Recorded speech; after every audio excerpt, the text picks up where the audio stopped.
Thom Hartmann here on the news. You need to know this. Complete economic disaster may be avoided, at least for the short term. Today, Republicans in both the House and Senate met to consider a temporary increase in the debt ceiling.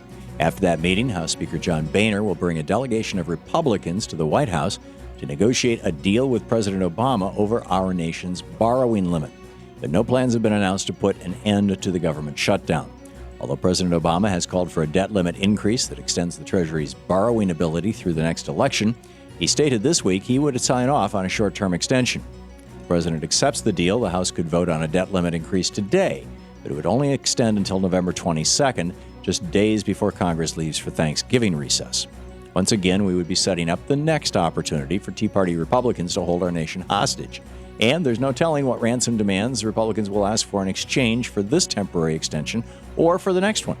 A small faction of ultra-conservative members of the House are forcing President Obama to choose between economic disaster now or a future manufactured crisis. In addition, if it still leaves Republicans the option of keeping the government shut down until their ransom demands are met. Some experts believe that a short-term plan is better than the fallout from defaulting on our debt, while others want President Obama to continue the fight. It's extremely important to avoid an economic disaster, but Americans are exhausted by these back-to-back manufactured crises, and they don't want a short-term deal that simply schedules the next one. In screwed news, our nation is starting to feel the pain of the government shutdown. In addition to parks closing, WIC benefits being cut off, and domestic violence shelters running out of funds, now the Nuclear Regulatory Commission is shutting its doors. That agency announced that Wednesday would be their last full day of operation until a funding bill is passed. In addition, other important agencies, like the one investigating the deadly explosion at a West Texas fertilizer plant, are having to suspend operations until further notice. Children are being turned away from Head Start early education programs. Free health clinics can't operate without the government funding they rely on, and private businesses surrounding parks and monuments have no customers. These important government functions can't happen without the appropriation of funds, yet House Republicans continue to hold our nation hostage. Many on the right said that Americans would finally have a chance to see that they could survive with a lot less government. However, it appears that plan has backfired, and Americans are seeing just how important our government really is. In the best of the rest of the news on Wednesday, President Obama nominated Janet Yellen to be the next chairman of the Federal Reserve. If confirmed, she will be the first woman to ever lead that institution. According to the Think Progress blog, Janet Yellen has many years of experience with central banking. For the past 3 years, she served as vice chairman of the Federal Reserve. She also spent 6 years as the CEO of the Federal Reserve Bank of San Francisco and served on President Clinton's Council of Economic Advisors. Although Ms. Yellen's career has included a few questionable decisions, like backing the repeal of Glass-Steagall, she does have a solid track of predicting the next financial crises. And she appears to have learned from her past decisions and hasn't been afraid to change her positions.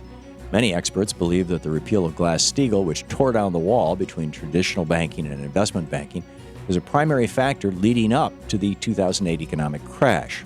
While Janet Yellen supported that decision back in the 1990s, she has said that the financial crash made her strongly inclined toward tougher standards and built-in rules that will kick into effect automatically. The Pittsburgh Steelers will help promote the Affordable Care Act. The Steelers will be the second team to help spread the word about health care, despite the fact that the National Football League declined to partner with the White House. The Baltimore Ravens agreed to help boost enrollment back in September. The Obama administration believes that pairing up with sports teams is a great way to promote the health care law, as they can then reach a large portion of the population. As the White House is just beginning the enrollment fight, which will continue for at least the next 6 months, they need all the help they can get encouraging Americans to sign up. And it turns out that the NFL players themselves may benefit from the new health care law. The NFL's health coverage for former players expires 5 years after they leave the team, but injuries from that sport left many players denied coverage because of pre-existing conditions.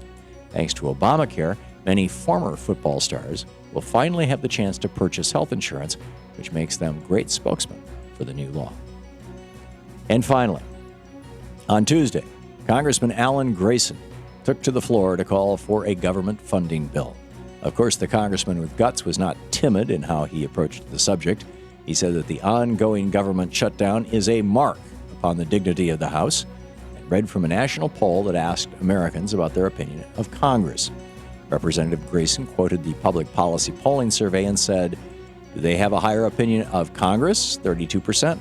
Witches? 46%. Congressman tried to continue, explaining that Americans like hemorrhoids and dog poo more than they approve of our Congress, but Grayson was cut off by Speaker Pro Tem Steve Womack, who was not amused. Congress currently has its lowest approval rating in history, so you can't blame Congressman Alan Grayson for trying to point it out and shame Republicans into doing something about it." And that's the way it is today, Thursday, October 10th, 2013. I'm Thom Hartmann on the News.